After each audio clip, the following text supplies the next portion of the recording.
Time to be seated, folks.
Welcome.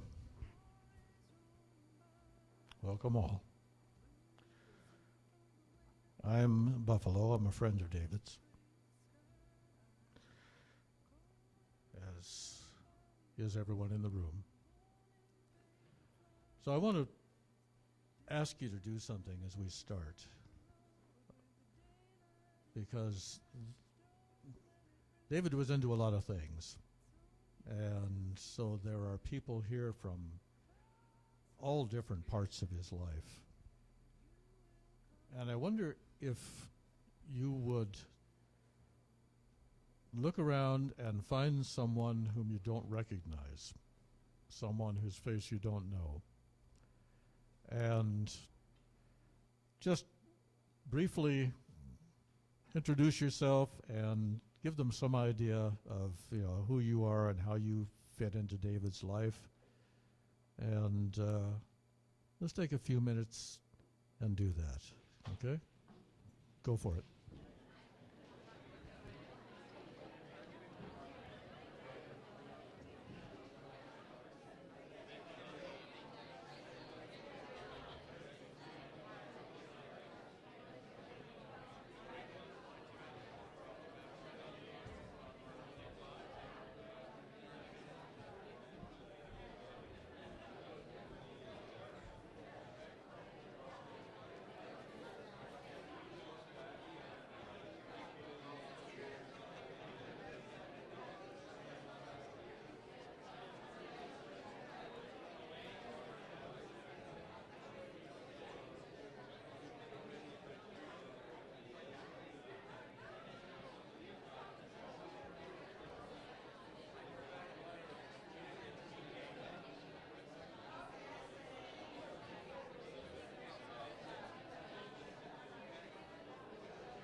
So how's this feeling?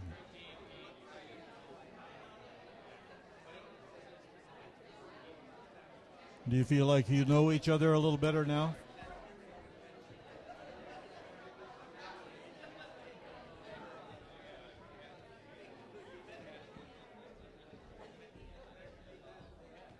Feeling a little more comfortable with each other now? You know, somebody said it takes a village, and that's what we've got here.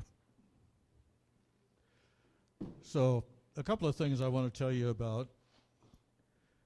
First, over against the wall there, you'll see a lot of stuff. Christy was good enough to bring in a lot of David's stuff. And you are welcome to go take a look and see if there's anything that speaks to you, and take it away with you. Another thing is there are a couple of boxes of Kleenex kind of circulating around, and we might very well need it before we're finished.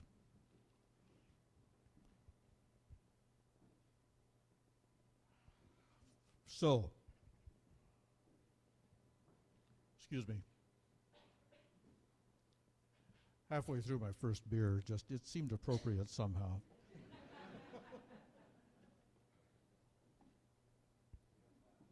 Yeah, right. Not yet. So, what the heck are we doing here? When Christy asked me to do this, I said, sure, of course. But then I found myself thinking, why? What's this for? I mean, we're experiencing pain. We've lost a friend. Why not just crawl under the porch and stay there until it feels better? I had to answer that question for myself somehow. Some years ago, you may have read about this. Paleontologists uncovered a group of Neanderthal graves, and there were some really interesting things about them. They dated back to roughly 50,000 years ago. But one of the graves in particular was interesting because it was a man, and it looked as though in his grave, and the grave was intentional, it had been dug out, and there was matting that his remains were lying on. But at his head and on both sides of his head and above him were the remains of flowers.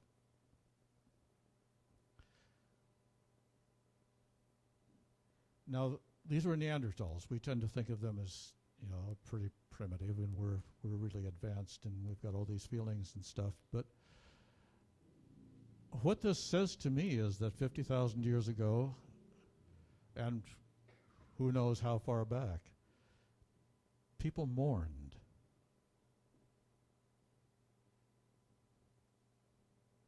People mourned.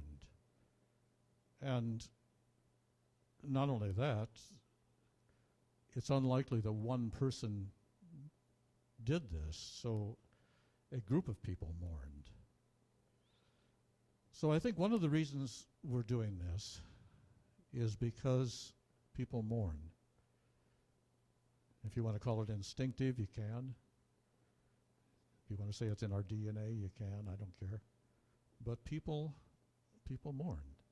We come together to support each other in our mourning because it hurts, and because somehow when we do this together, it feels easier. We support each other. We console each other. So I think that's one of the reasons we're here.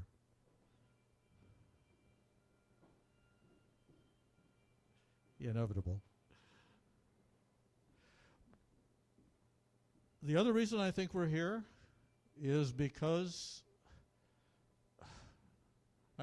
look at this guy. This was a life, and it was cut short. But he was an amazing guy. And I think there's good reason to celebrate this guy's life. And celebration means a lot of things to us, but let's take it in the sense of celebrate. I mean, there's beer and wine and food, and after we get done with this, we're going to dip into all that. But a celebration seems appropriate, for this guy that we've lost. Agreed? Okay. All right. We're on the same page. So what I want to do is ask people to share. I'm going to hand the mic around. Don't be scared. It doesn't bite. I'm going to ask people to share stories, anecdotes, slightly racy memories,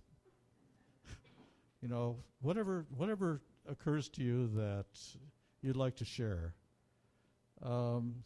This is the time to do it, and we're going to take as long to do this as it takes to do it, because I think this is one of the ways that we share our pain and console each other. So, who's up? Michael Black. And Mike's just going to pass the, we'll just pass the mic around to whoever comes next.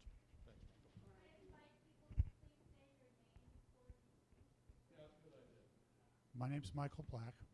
I've known Dave since the early 80s. Met him at Northern Fair when he was working rounders and in the thatched hut. And I was a busker for Lauren Washburn in the woodblock print booth. And we got to be friends over the years, and in '94 he convinced me to go to work for the company that he was working for, Viewstar Corporation. And a couple months into that, he said, "Hey, you got to move over to this side of the bay," because we lived in the city at the time. And he says, "I got a realtor.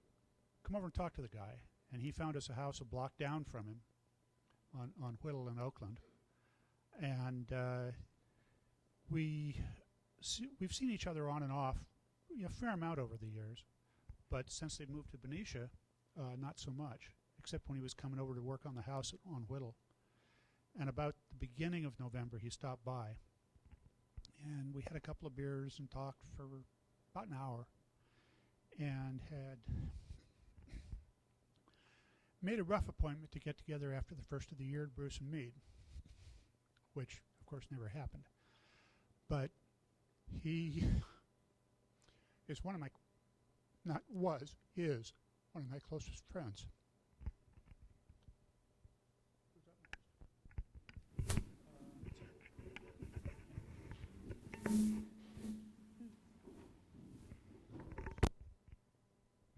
My name's Christine, and I've known Dave since I was 19 and he was 18.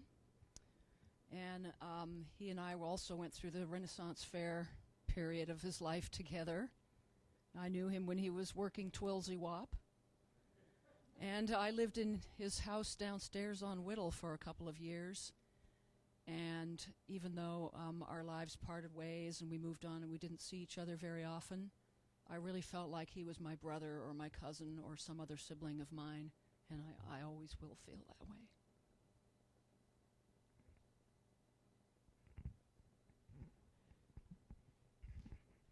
Good afternoon. My name is Greg Johnson.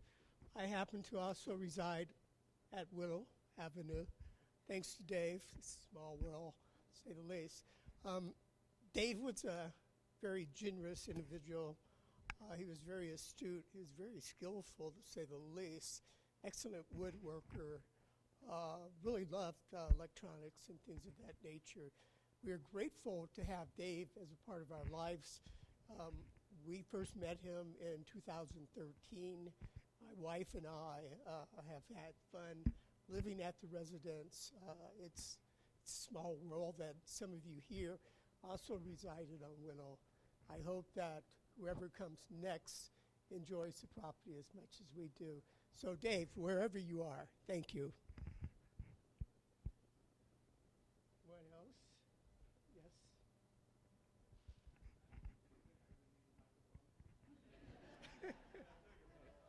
I talked to 8-year-old. Recording it. Oh, okay, very good. Streaming it. Hi there, I'm Wells. And I met David at the Renaissance Faire, that crazy game that was alluded to a moment ago, Twilsy Wop. And he was just a teenager. I was just barely 21. And we got on immediately. And one of the first things I noticed about him was how smart he was. This game, Twilsy Wop, was a big part of our lives, so I'll explain it really quickly.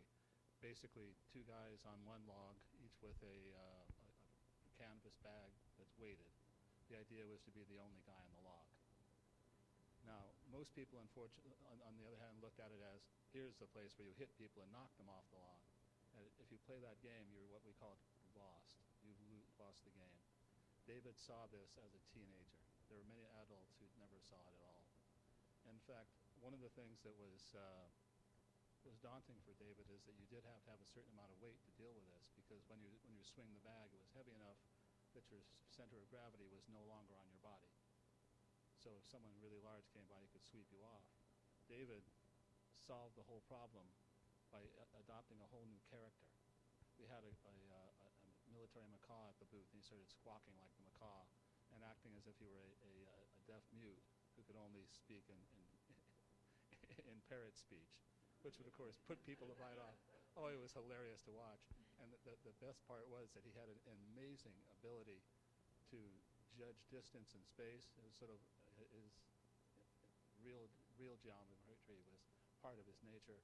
And what he liked to do was pick out bikers with really pretty girlfriends. And he would play them, of course, and eventually he'd just irritate them to the point where they would give him a big, wide swing and just not knock him. Absolvo, there we go. And what would happen, of course, is the guy would take a big, wide swing at him and smack him, and he would ride it. He would actually jump up and jump with it, and it would ride him down. He would take two or sometimes four tumbles down to the hay bale ring that surrounded us. And he would never miss, not once, always landed right in the lap of the girlfriend. He was just amazing at that. And the thing is that he did things with such style and such grace and obviously with love that he could get away with that every time. In fact, he liked it so much that he dragged me up to a part of the Renaissance Faire site where it was too steep on each side to put up booths. But he realized it was steep enough that you could get enough energy up. If you ran down one of them, you could run down that side, grab someone's girlfriend right off of his hands, race up the other side of the hill, and get a good snog out of it. He did it so well and with such grace that he never got a punch in the nose, which is what I expected to happen. The most common response from the young ladies was, honey, get my camera. No, the thing is that David was more than just a clever gamester, though. When I was started to do some research that wound up becoming my master's, he got right in on it, and we were playing a game called Rounders. Basically, we were resuscitating a medieval game that later became baseball and cricket.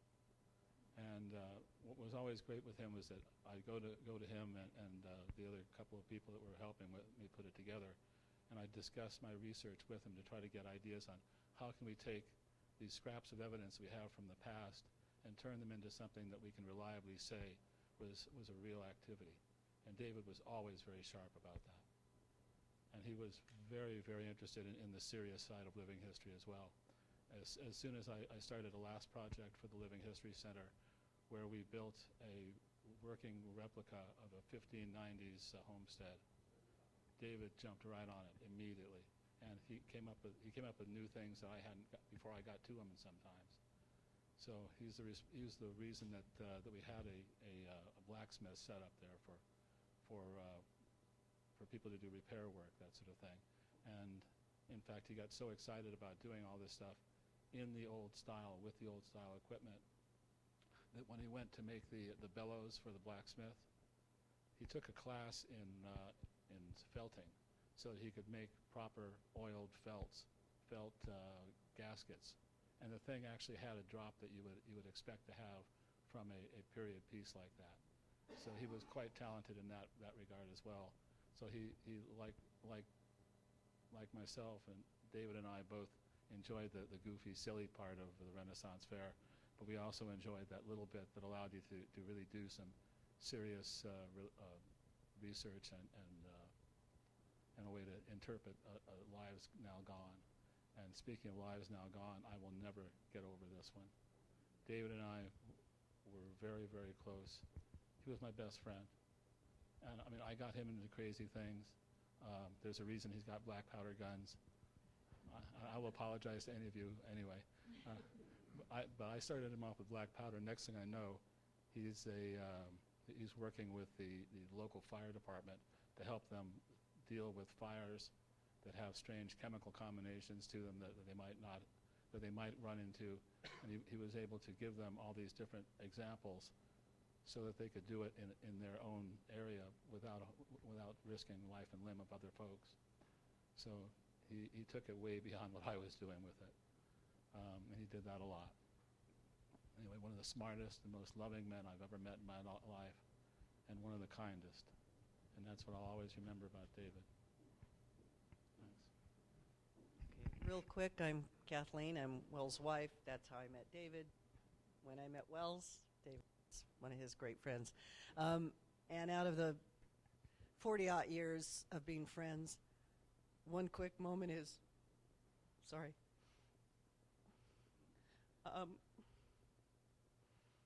When I was hugely pregnant, David genuinely made me feel beautiful.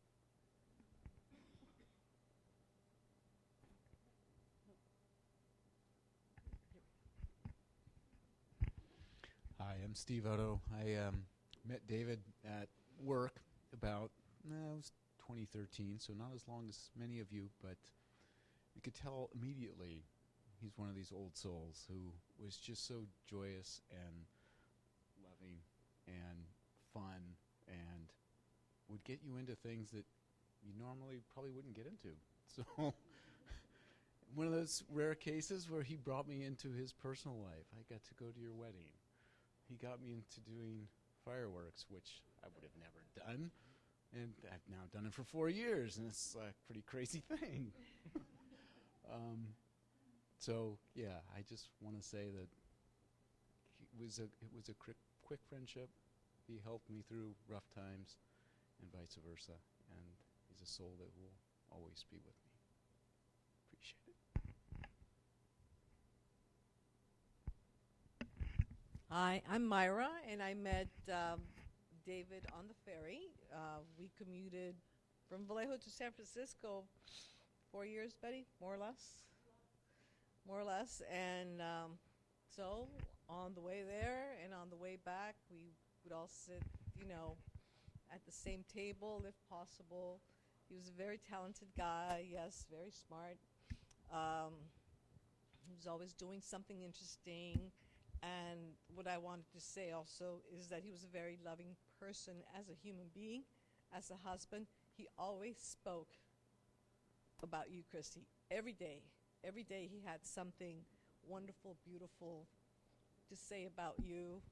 And, we heard all about the planning for the wedding and then the honeymoon. And that's where I met Michael. And he's also a very loving father. And that's something that's incredible.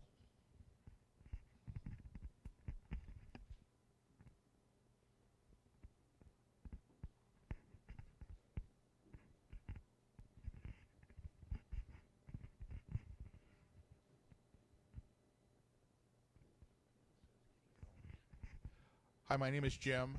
I met David in a hot tub at Harbor Hot Springs. Go figure. We were at a workshop together, and we quickly bonded. I wasn't doing well with males at that point. Anyway, we quickly bonded. He heard my flute in the hot tubs, but he was also willing. We found out we shared the same spirituality. Was willing to help me bless some herbs I collected at Harbin that I was mailing down to, which turned out to be a mutual friend that was fighting a battle with cancer that she eventually lost. Then we started hanging around a little bit more back in the day, again with the spiritual side. So I was there when he made the famous picture that some of you know about of Richard Nixon that seemed to have a negative impact on his Jabado photo. But if you don't know the story, everybody else can get it from you. And right after that, I managed to find myself out of work, so we went through that together. He changed for a while into construction. I went from running Harley dealerships to teaching people how to work electronic medical records, and he was there for that. And the last time I saw David, of all the weird things, was an Ian Anderson concert. So once again, the flute came into it. Then Christy was kind enough, when she found out that we played, and that might be what started, I'm not going to try to take credit for that, but in his flute's here now that Christy gifted me, and what I'd like to do, not sure how well I play that flute because it's a bass, is at least, because we played that together at one of his birthday parties, is have his breath come into the room via the flute, if you guys are okay with it. No guarantees.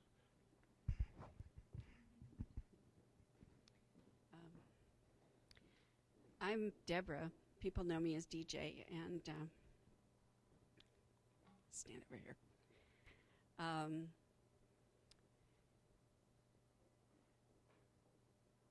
I don't remember when I met David, but he was part of my life. He was part of the folks that I knew at the Renaissance Faire, and then he was part of the people I knew as in the neo-pagan community, and then suddenly he was my stepdaughter's boyfriend. I was like, wow. And then he was my son-in-law, and then he was the father of my grandchildren, and all over the place.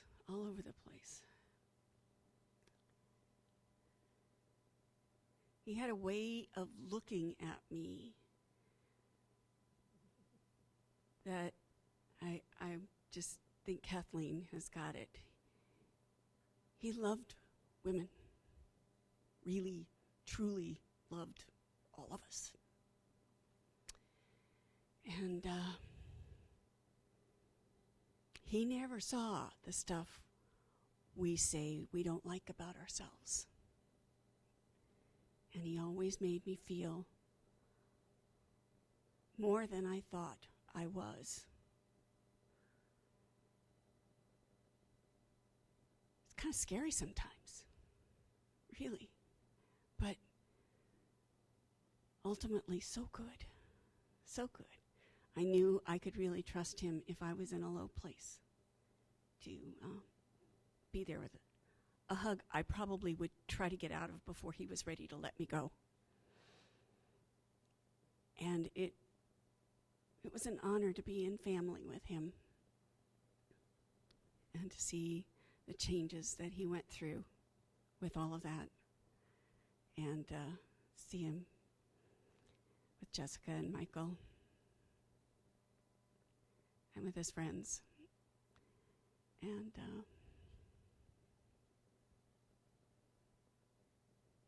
I think that's it. Who's next?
My name is Marty Kliski, and I knew David through workshops and a men's group we were in together. One of the things that David really brought to our men's group was emotional integrity and a real honesty about his feelings and how he was reacting to what was going on. He brought that sort of emotional honesty to our group that was really valuable. But I also feel like this would be incomplete if we didn't talk about David's love for food and wine. I ate, and beer. I enjoyed the wine more than the beer personally, but I went to a number of wine tastings because David would call me up sometimes and say, Christy and I are going to a wine tasting. Why don't you come along? Got some great paella on some of those wine tastings too. And I noted that when they bought a new house together, the first thing David did was build a wine cellar. Some of my wine still sits in that wine cellar.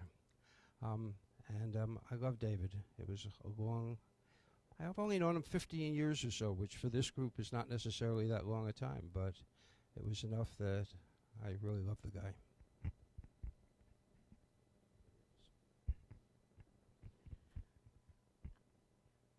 My My name is Paula, and this is my son Adam and my husband Terry. And we are neighbors of Christy and David's. We just got to know them about 3 short years ago.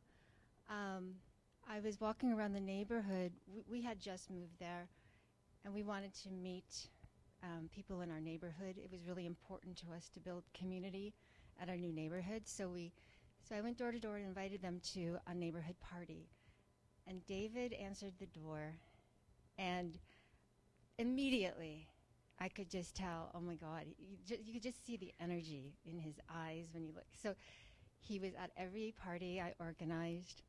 And then I started to organize a food co-op, speaking of the food and wine that he loves. He was always a part of that, every meeting we had. Then David and Adam became really good friends with technology and computers. So Adam would go to their house and help him. They'd work together with the Arduino and the Raspberry Pi and stuff. And David invited Adam to come to the fireworks at the 4th of July. So we went there, and it was so much fun. It was really great seeing the fireworks so close up.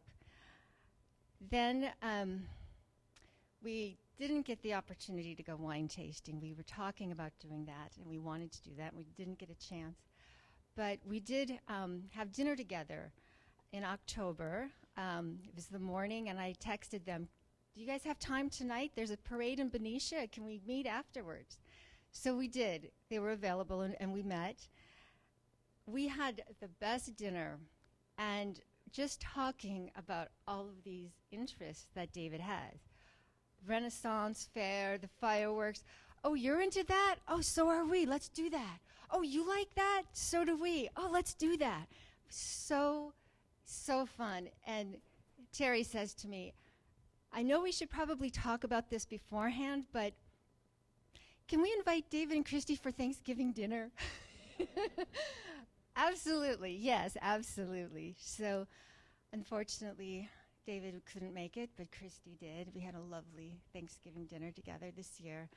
And we're just really grateful that we got to meet David and got to know him and his loving energy and his long hugs, just everything about David. And we're just sad that we didn't get to spend more time with him, but definitely we'll spend a lot of time with Christy and getting to know her better and experiencing some of the fun things that they did together that we can do together. So thank you. Hi, my name is Peggy Eaton. This is my husband, Wade. And we got to know David and then eventually Christy through our many, many years of working fireworks together on the 4th of July. And he was just a wonderful man to be with. His hugs, you could just feel his love for life in those hugs. And a very intelligent man, a very generous man, and gifted in everything he touched. And both he and Christy mean a lot to us, and he will be very much missed.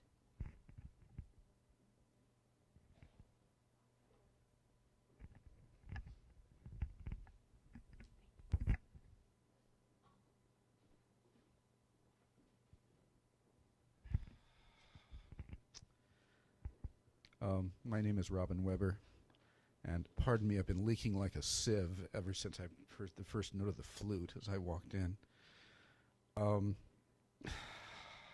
And I also cannot put my finger on how I met Dave Birkhead. And I guess that can happen when two people, just sort of end up running in the same concentric circles and just end up bumping into each other, on and on over years. And I think in a lot of ways that sort of summed up our relationship is that we would run into each other and we would hang out a bit and talk and enjoy each other's company. But we never really became the kind of close friends who would call each other up to do things together. But whenever I saw Dave at a party or whatever it was, something lit up in me. And his smile became iconic for me. It was like a touchstone. And, you know, I mean, I did know Dave. I knew what he liked, which was everything. I mean, certainly he loved women. I saw very well how much he loved women. And he loved wine and beer and food and song and David loved dot. And so I see it with a little infinity symbol. After that, he just loved everything. And his love was in his comportment constantly. And when I see that smile in my mind, and whenever I would see it, that was his love pouring out. No matter that we were not really that close, it's like when we would see each other, I saw love in his face. And you know, I think one of the reasons that I've been wetting my face so much is that there became a time last year when I would be thinking of Dave periodically and wondering when I would see him next, because I developed a thirst to see his smile again.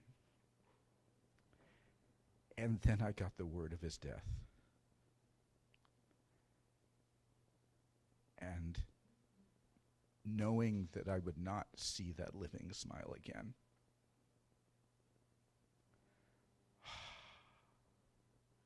I don't think I need to describe that feeling.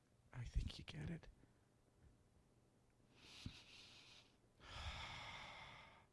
So I came to say hello one last time. And goodbye.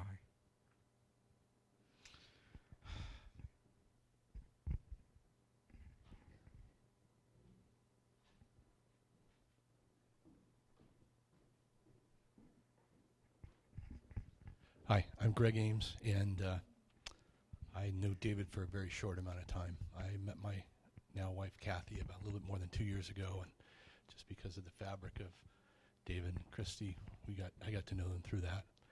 And I got to say, I feel like I got screwed. And the main reason I got screwed is the amount of time I got to spend with David. We got married in October, and David was at our wedding. Everything was great. And then, weeks later, we heard the tragic news. But I'm a maker. David's probably would be considered a maker. And just, we had so many common interests. And we have since relocated from San Jose up to Vallejo on our way to Benicia so we could be close to Christy and David. And so we're just, it's so frustrating. And I just regret the amount of time that I had such a short amount of time with him. And a lot of you have said he kind of dragged you into his life. And we met a couple times. He was working on a project at work that was interesting. He was making a great big electronic stop sign with red, green, and yellow to indicate what the level of the services were and whether they were good or not. So we talked on how to do that and using either Arduinos or Raspberry Pis. And the following week, he calls me up and says, "Oh, we got this great opening. Why don't you come in and interview?" So I came in and interviewed at this wonderful company in San Francisco. And because of commute things, I'm a little more finicky these days and refused to do it. I passed on the position, but it was a wonderful opportunity. And now, after seeing everyone talk today, it's like just David engaging and dragging you farther and farther into his life. So it seems like a lot of you had the wonderful benefit of that in their lives. So I miss him terribly. And, my wife is frustrated. It's just like, no, this didn't really happen. It's not possible. So, and it's just one of those things we have to go on and, just kind of continue to recognize him. And my one thing is, look at the amount of love around him, look at the amount of love that was given through him, and just continue to try and reflect that on a day-to-day basis with all the people you interact with.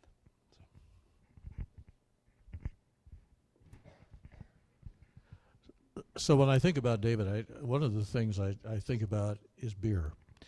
My history with David seemed to have a lot to do with beer and the making of beer, the drinking of beer, and the making and drinking of more beer. And I like so many people here, I'm not sure how far back it goes, but he was Brewzar for the group that calls themselves the Hobbits for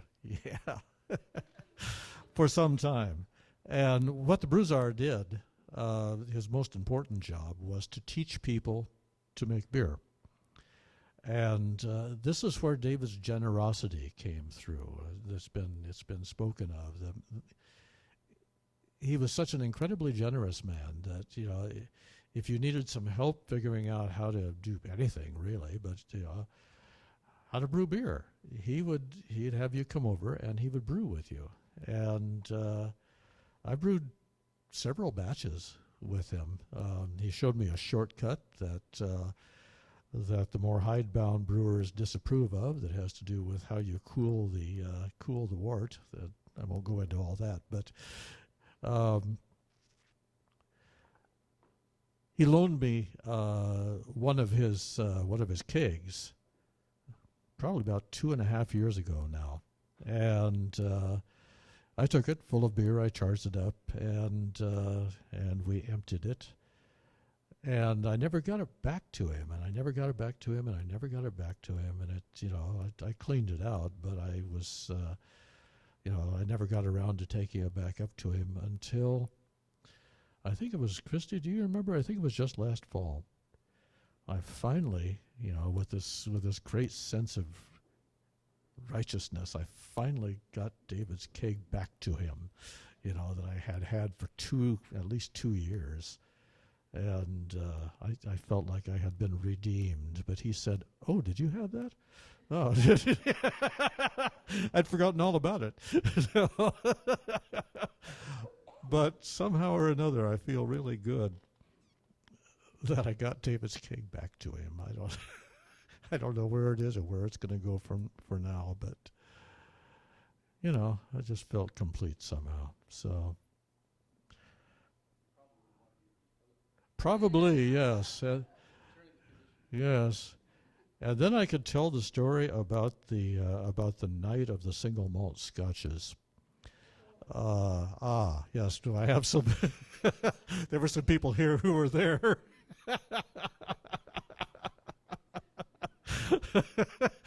Many of us who were there that night don't actually remember too well, but there were, let me just say that there were a lot of bottles of single malt scotch and not that many people.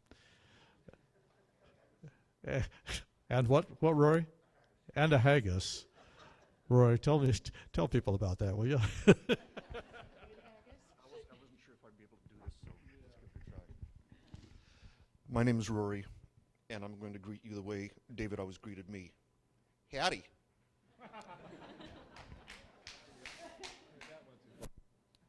I met David at the Renaissance Faire. I started working there back in '83 at Drenchwinch Sokobluk. The kissing booth. We were professional kissers, and we had a pretty good rapport with the Twilsiers. But Drenchwinch Sokobluk went away because of health reasons, and we morphed into in-yard games, and our rapport only grew with the Twilsiers. But I really didn't hang around with Dave too much back then. It wasn't until years later that I ended up going to the Hobbit parties and re-met Dave. He took over as Brewzar from the previous guy, and after the first year, he asked me to join him as the co-czar. And the two of us really bonded over that job, and we did a good job. And then he ended up leaving the Hobbit parties for various reasons. But that didn't stop our friendship. I continued to see him. We continued to brew together a lot of beer. The Hobbit parties, in general, are just, you take 80 hippies and you cut them loose in the forest with 200 gallons of beer and see what happens. a lot of things happened in tents. Yeah. David and I continued our friendship, the whole time. And it was just 3 years ago that I was the best man at he and Christy's wedding. And that was the worst birthday present I ever got when I got the news. It happened on the morning of my 56th birthday. I got through it. Oh, sure. So I've just been hearing so many people talk about Dave's smile and that sort of great look on his face, and I just, this image keeps coming back into my head. And David was no actor. I can guarantee you that. We did a mummers play every year at my place. We still do, though.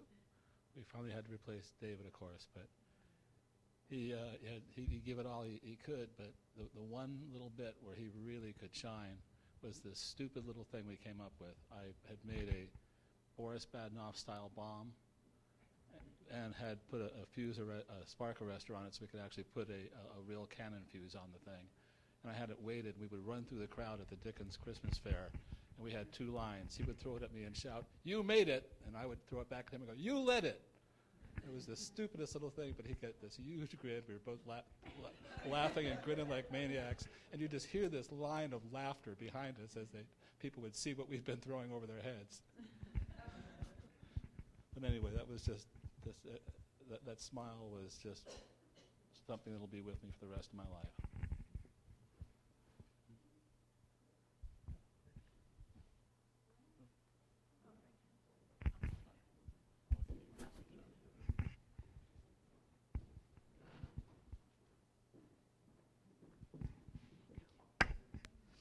Hi, my name is Mills.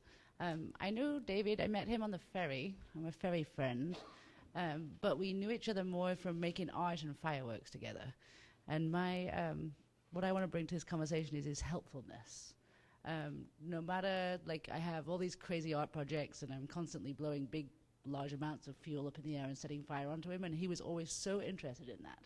And he helped me whenever I needed to go get methanol from, the racing company. He'd take his little truck and go get me a barrel of methanol, and then we'd shoot it in the air together, and it was so fun. And to have that to know that those people around you in your life with the support that will go get you methanol, right? It was really beautiful. He was always somebody that you could count on relying on his help, and he would offer it up gladly. And, from what I see today, I've only known him for a short period of time.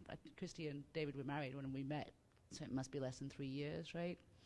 And just what's so beautiful about today is seeing all the different aspects of his life and seeing all the different things that he managed to do in his life. So being grateful for David and his help is why I'm here today.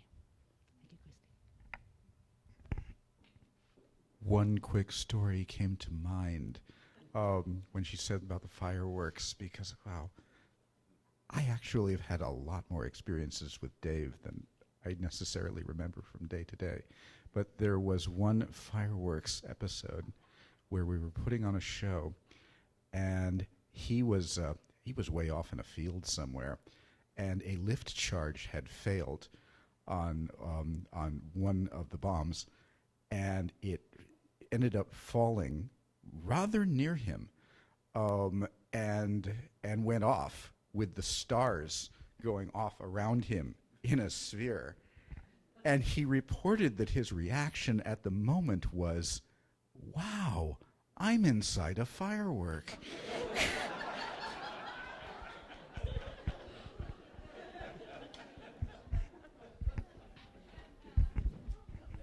Hello, my name is Brian. I'm a colleague of David's. I remember when I first came to the Bay Area, 90, working for it's a pretty large company to me. And we worked together for several years. And he was basically the first person I met at work. And he made me feel very at home. And I remember he had a place in Piedmont. And he would make beer and I would watch.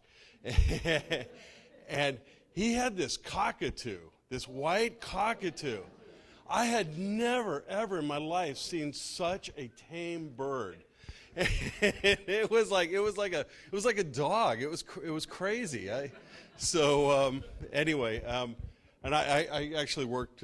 David got me the job I'm at right now, and so we worked together at his last company. So anyhow, anyway, if you guys want to remind me of that cockatoo, I'd love to hear more stories about it. Bernlid, yes, that was awesome. Thank you. Yeah, that bird's name was Merlin, and I remember very distinctly it biting Michael's finger. Yeah. I'm Jessica. I'm his daughter, and I have tons of stories that would take way too long to tell them all now. But since there's so many Hobbit people here, one of his favorite stories to tell is when I was very little, and I'm not even sure if Michael was born yet. Me and a couple of the other Hobbit people stole Newt's bar out from under the nose of all the drunk people at it. And I think he tells that story almost, or used to, all the time. It was very fun, actually. One piece at a time, one little pin and at a time, and then eventually the kegs. And anyways, it was great. Well, and then watching them figure it out, which was awesome. Nobody noticed. For a long time. Yeah. And then one of my personal memories, when I was little, would help him brew beer. I never grew to like it, unfortunately, which is very strange, but because of that, he decided, let's make root beer instead. And, oh, God, we would make it in the kitchen. And to mix the sugar, you'd kick it back and forth. A really special memory. Just root beer, but, it was good times.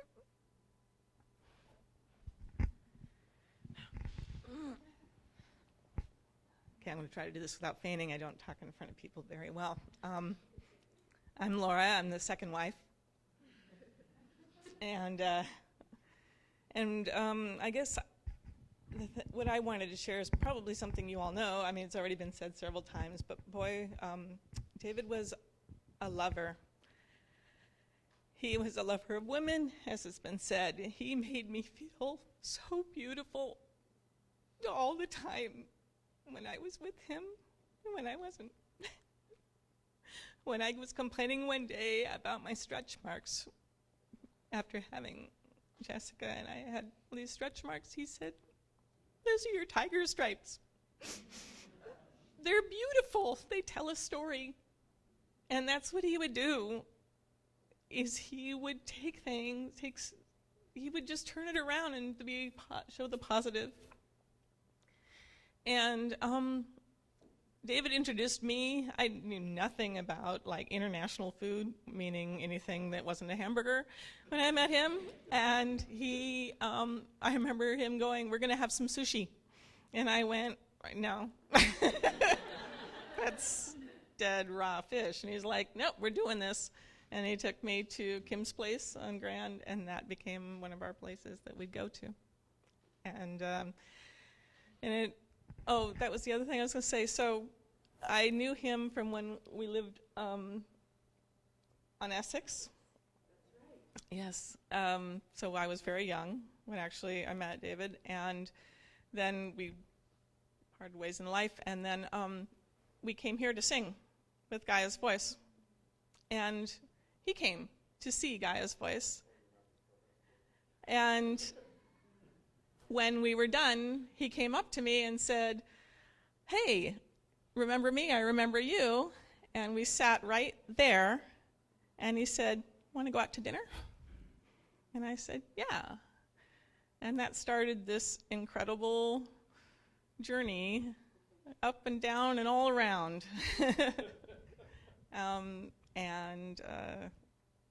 I'm definitely better for knowing him, and I'm so glad that he knew all of you, and I'm so glad that he was so happy.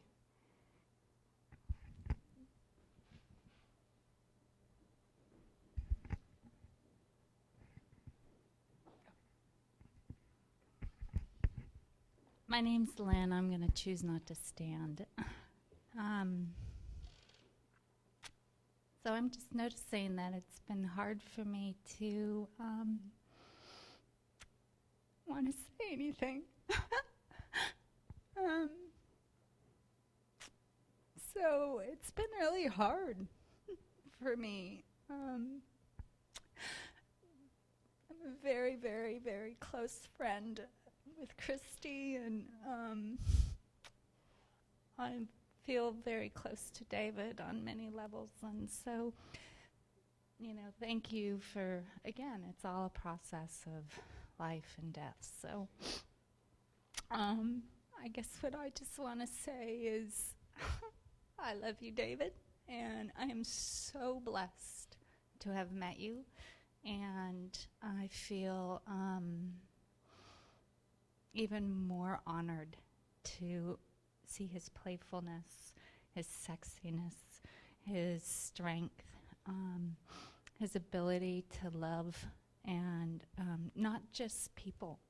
And that's the thing that I really got with him is, watching the slideshow, being in his home. I worked with him for a while. I got to go to workshops. I mean, there's a variety of things that I feel like I got to experience. And, his kitty cat, his children, and I think of his mother, and I think, of just all the people he has touched and things, and his love towards, and his heart and soul. So the other thing that I just really loved about him was his hair. I just love that ponytail. I always wanted to put my fingers through it. I just wanted to brush it. He would flip it. He knew, how much, it was like, right? Because I always wanted straight hair. And his kisses were just wonderful, and nothing intimidating, and as far as, it must be the kissing booth all those years. But I think most of all that I want to say is on the path to him finding Christy and seeing that relationship grow and being so part of that beautiful day and days after. And so it's just I thank him and all of us. And I'll miss you, seeing you physically, but I'm looking forward to being with him spiritually.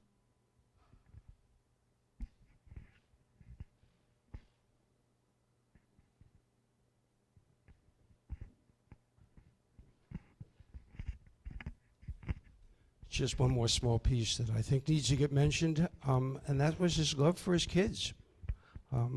I mentioned earlier we were in a men's group. It was often difficult to find a night to meet when we could all get together. And there was one thing that was totally inviolate for David, and that was his nights with his son, with Michael. It didn't matter how hard we were having scheduling problems, the night with Michael could not be touched. And he really loved you guys.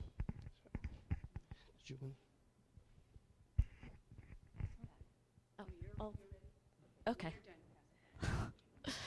I'm Emily, and I knew David through the Haya organization and workshops, and about 15 years ago.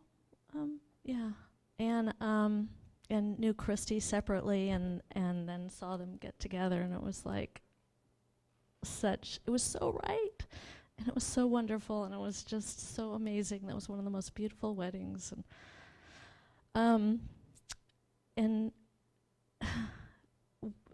we went to a bunch of, I invited Christy and David to a bunch of escape room games, and they were just, I know, that was amazing. And the thing that and they came to Sea Ranch with us to celebrate Mark's birthday, and anyway, just so many special times.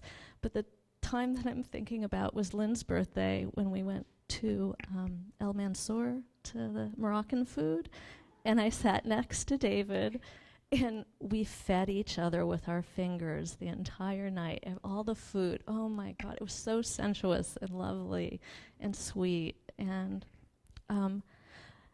one of the things that I'll miss about David is his intuition about people, and knowing, you know, when I was sad and needed something, and he'd always be there. You know, just that intensity of love. And love you, David. Love you, Christy. So, thanks.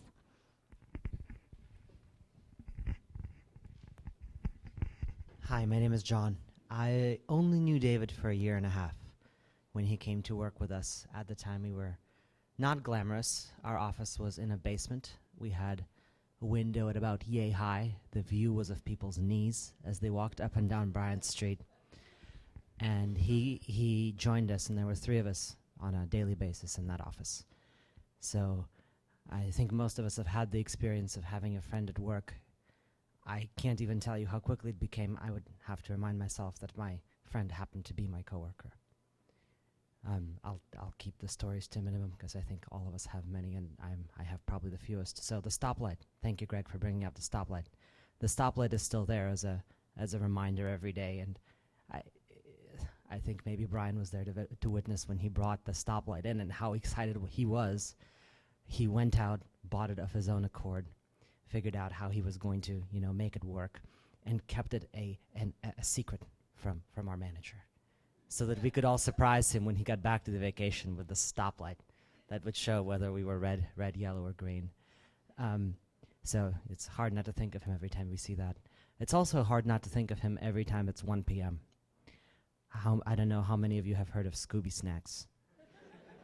I see some of you have, yes. So Scooby, for the rest of you, Scooby Snacks was a ritual he introduced almost as soon as he came to the company. He loved little green, dark chocolate honey mints.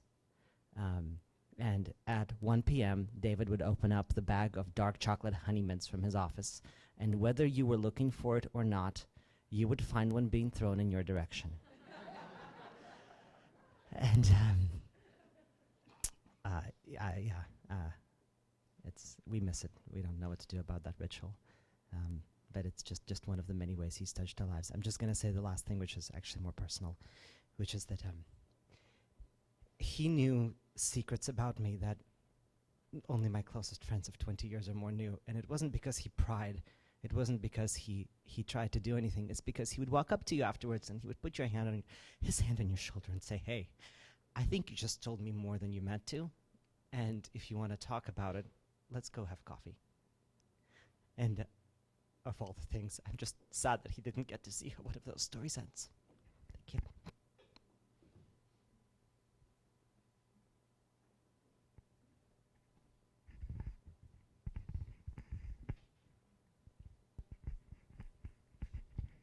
Hi, my name is Mallory, and we all work with Christy.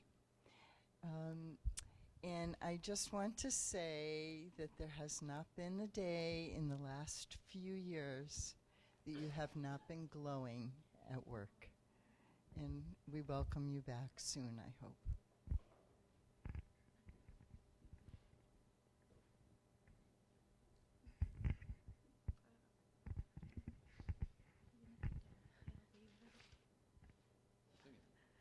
Yeah, really. I could sing this better than I can say it. I can't. I haven't stopped crying since I found out. And I'm really honored to be Christy's friend. I got to share an office with her for about 7.5 years. And she started dating David, and she brought him to one of my gigs at the saloon in San Francisco, which is a dive, and I love playing there. And I remember meeting David, and I just felt that great energy, and he was so friendly, and and so wonderful. And I remember they were just friends. And I said to Christy, I'm like, date that one. I like that guy. You should date that guy. That's the one. And I was so lucky to have been the person that watched it all go by every day and how it developed. And then they were going to move in together, and I'm like, Benicia, you should move to Benicia. And I get them to Benicia, and I moved away. So I felt kind of bad about this. She goes, I just got here. But, I mean, I can't say anything more than anybody else has said. I can't say it any better. I just am in the pile of people that will grieve this because it's not fair to anybody. And I think, too, you know, you just get to a place in life where you meet those people that you want to give your time to, and he was that person. He was worthy of your time, and he was worthy of your love and friendship. He's a great man.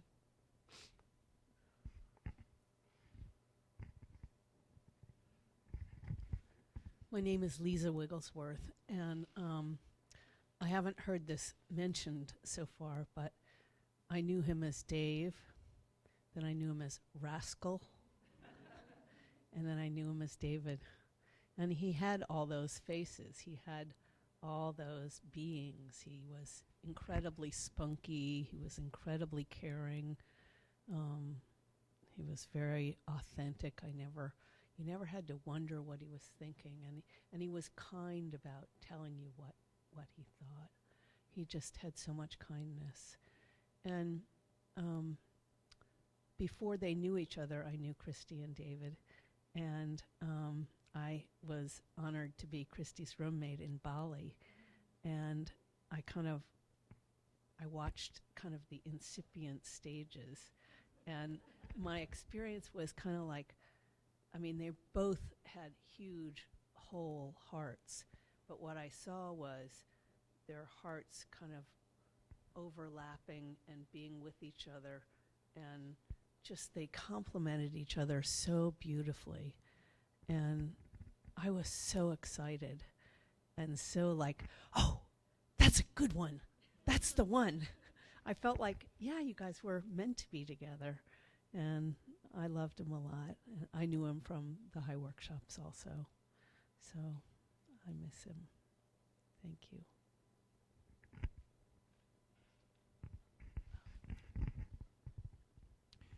Hi, my name is Art Fichtenberg. I also met both of them through the Human Awareness Institute, but entirely differently. Christy showed up at my place when we were heading up this part of the organization where we put on different events and did things to try to create community. And Christy and I related over many, many, many years and really had a sweet connection and felt so close. Then, and in addition to, I meet this fella at one of the workshops where he was going through an emotional period. And that's what really hit me and why I wanted to share this, is that David was all that you all spoke of and more. My experience of David was really, really deep. You know, when we met, he was going through a crisis that I was going through in my life, and we just connected, and as men, we talked at such a deep, painful, close level and saw how both of us got run by these stories. And as previously mentioned, I think he was in our men's group for almost 10 years. And I invited David to come help me make some wine up at my ranch in Sonoma, along with some other people, which happened to include Christy. And they showed up at the same place and time to help me do a bottling of some wine. And you could just see that happen. You know, I'm not sure if I introduced you guys or not, but it was right there, just to see that energy get born. And then we'd have an event, and they'd be over in the corner, and we'd have an event, and they'd be over here. And yeah, I remember these things David had shared with me, and then seeing how he paired with you, and I thought, damn, that's so right. Bye, Dave. You will always be with me.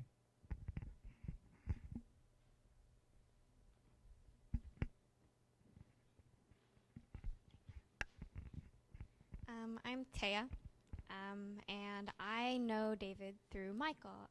Me and Michael have been together for 4 years now, and I've known him since I was 14, and therefore I've known David since I was 14.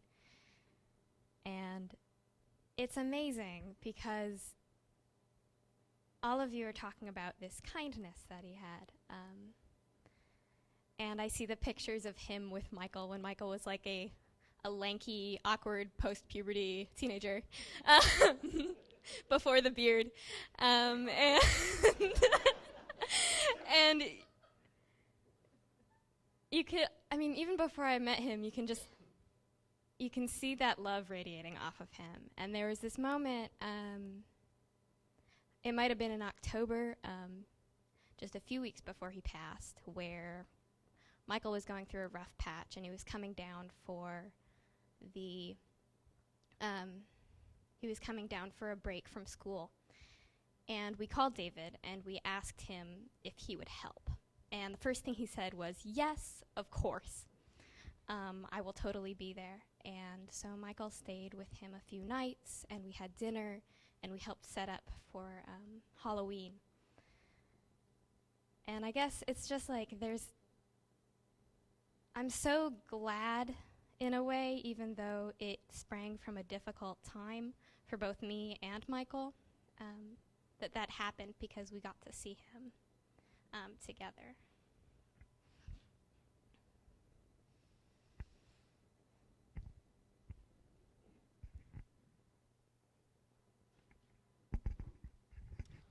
My name is Mark, and I knew David through Human Awareness Institute.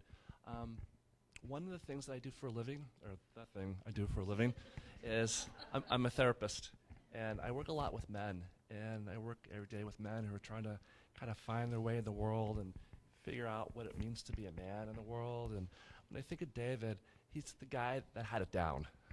Right? This is a guy who really knew how to be a male and how to show up to be just like a role model for the rest of us. And so I remember that about him from the beginning. He just was a great male role model. And I'm glad that I got a chance to know him. Thanks.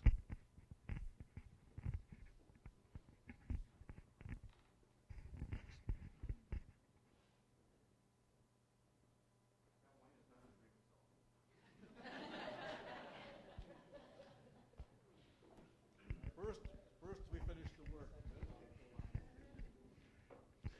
Yep, technology. So I'm Jonathan, everybody. Known Dave probably 20 odd years, and I think I probably have stories related to just about everything that I've heard today. And I wrote these words, and I've definitely been questioning whether I wanted to say them. But I think Dave demanded honesty. And so thinking about words, the first word that was born of the sadness I feel today, and there are children here, so you might want to cover ears. But in this world today, the first word that came to me is fuck. There are a lot of reasons in the world to say that word. But here, right now, I'm here to say, because the world is missing Dave, is missing his soul and what he did for us. I'm here to say fuck for Dave right now. But there's also a non-pejorative meaning to that. And I would suggest that you all find your loved one, or given the crowd, loved ones, and go home, and after this, fuck for Dave. I think he'd appreciate it.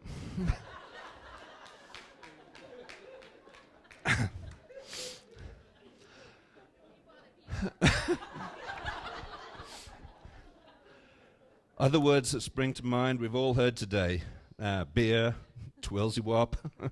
Those are the reasons I met Dave 20 years ago. He pulled me into his life, like so many others. Pinball down in basements, down side streets in Berkeley, hobbits running around wild in forests, stumbling on strange people with homebrew. art and fire and lots of stuff, crazy stuff we did in the desert. And of course, things that go boom, because Dave did love his black powder. But the one word that truly defines Dave is love. He was the most open, honest, genuine, loving human being I ever met. Fine. He showed me a path.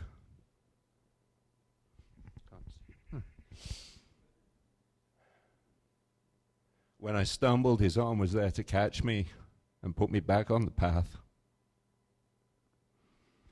He's the reason I can stand here today with the best relationship I've ever had in my life.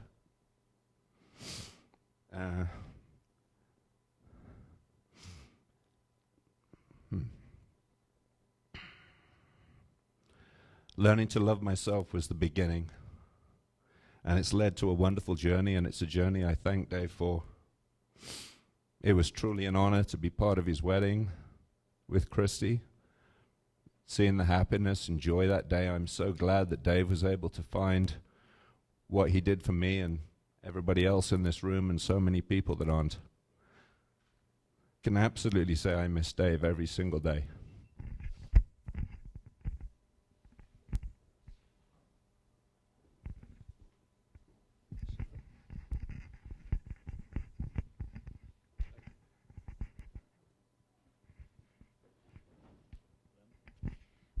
I just was looking up at this wonderful slideshow, by the way, and one other thing that was really wonderful about David was with Christy's nieces.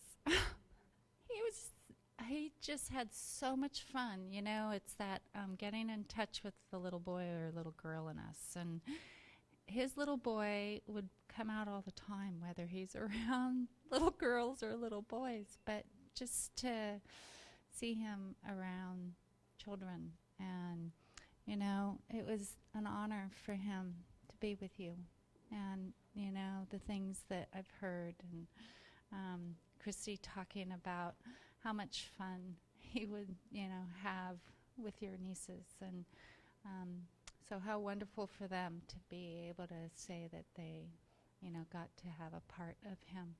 And one other thing that I remember is that look that, you know, not only the, you know, when the sun was coming through these windows and looking up here, you know, I was thinking of that sparkle that he would have in his eyes. You know, you'd look at him and, you know, he just had that sparkle.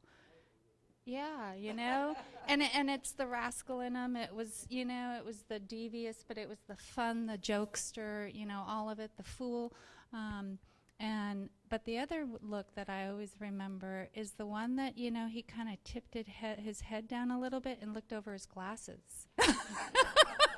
you know, and because you look at these and you look at all the wonderful pictures, and, you know, and I think, oh yeah, I remember that one. Oh yeah, that one, you know, and so I just had to bring that in the room.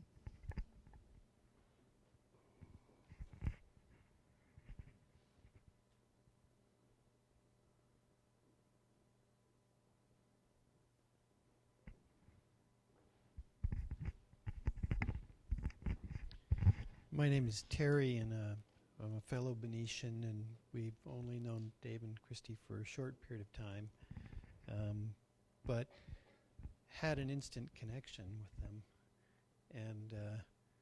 and that's what I heard in all of your stories, which is really, thank you so much for sharing those stories with us, because that's how we experienced David as well, and I only regret that we didn't get to know him longer.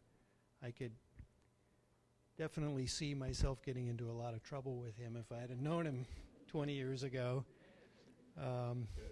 Dismantling the bar would have been, I probably would have been right there with him.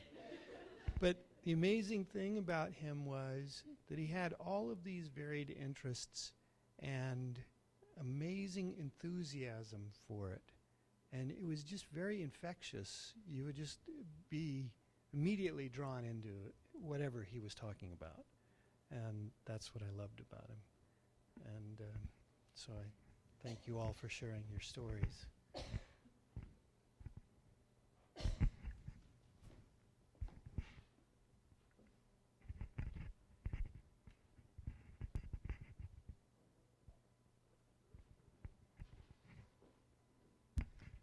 I'm Rich Pasco, and I don't have a lot of anecdotes to share, but I just wanted to stand up and say that I met David at the Human Awareness Institute many years ago, and he was a friend, he was a teacher, he was a student, he was a brother.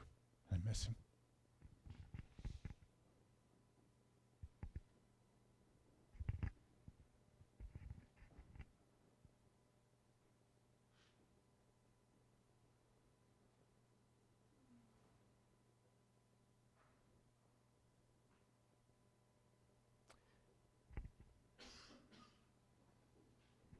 Pass it back, please.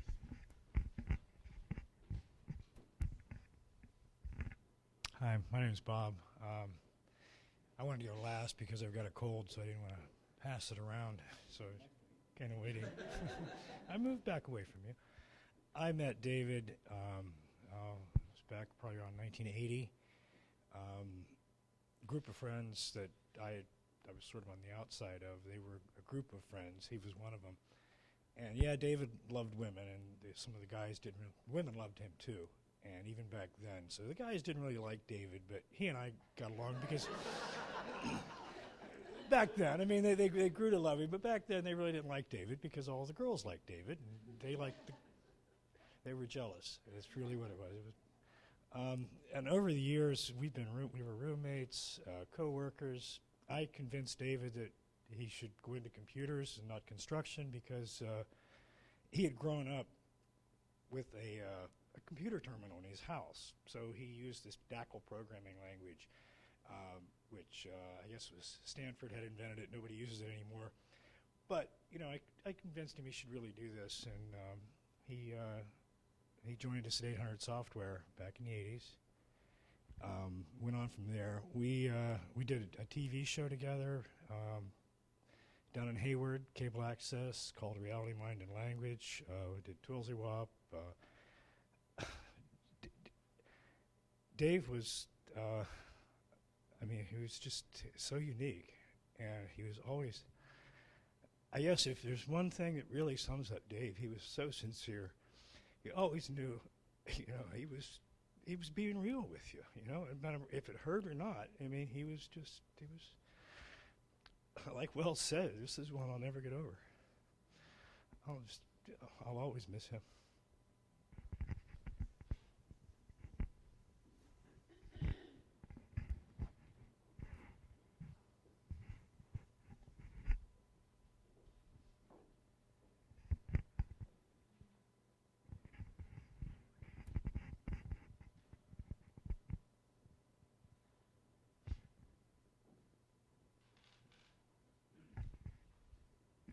Hi, everyone. My name is Suvani, and this is my husband, Louis. And we haven't known really David that long, but we've known Christy for many years now, since Mother Wave work we did together. But Christy and David, when they moved to Benicia, we live in Benicia, so we got to know David through living very close to them in Benicia, and we spent several times with both of them. But what I wanted to share was we were at our friend Elliot and Lori's wedding some months ago, and we were sitting at the same table with Christy and David. And David and I got into a really long conversation, at the table that day. And I was sharing something that was pretty painful for me from the past, and he was resonating and sharing something similar from his past. But I just remember he touched me so deeply, the level of his presence, the level of his compassion, the level of his kindness. And I just felt he held me, in that loving, complete presence and the deepest compassion, And so that time with him, even though I really only spent a few times with him, but it touched me so deeply that day, and I felt his heart, his big heart.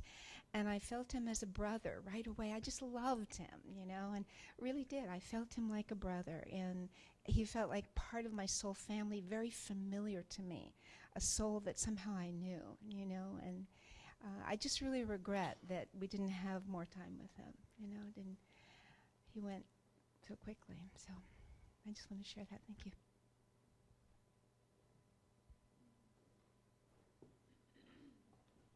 Thank you.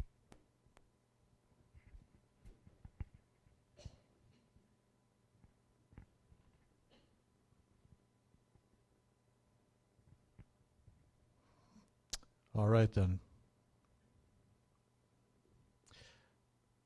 Now I want to invite you to do maybe the hardest thing we're going to do this afternoon. And I want to make it clear that if you're not ready to do this, that's fine too. But I want to suggest that maybe it will help to consciously let go of David's spirit, let him travel, open our hands, open our souls, open our minds, and let him journey where he will. And I'm going to ask Jim to play, while we do this, because it may take some time to do this internally.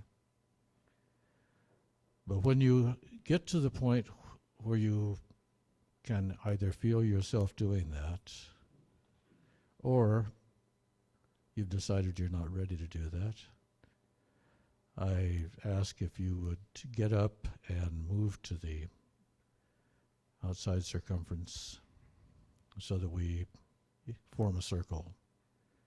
And take your time. I'm not asking us to not think of him anymore. I suggest that maybe it is time to say goodbye. Jim?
She takes us wanderers under her wing, sings us songs till the coming of the spring, lifts our souls far into the night, fills our dreaming with wondrous delight. You were born naked, naked, naked you'll die. Angel of darkness, angel of mercy, take away the sorrow, take away the pain. The angel of bells, she knows the ring, wraps it round your shoulders, fluffs up your wings. She'll take you flying, suddenly you'll sing. The angel of bells, she knows the ring. You were born naked, naked, naked you'll die. Angel of darkness, angel of mercy, take away the sorrow, take away the pain. All you have to do is call out her name. She'll come to you. She loves your silly games. She'll be dancing on a silver plane. The angel of bells, she knows your name. You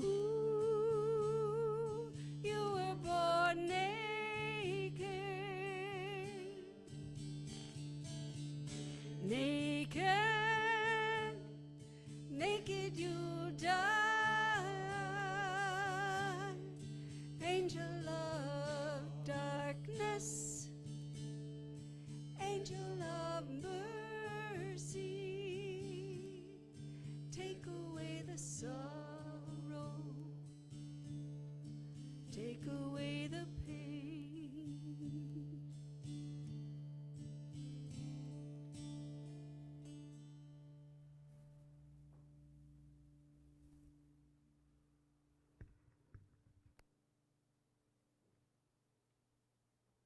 Peace of a loving goddess and a dancing God, go with us from this place to wherever we travel. May the four winds blow you safely home again. Blessed be.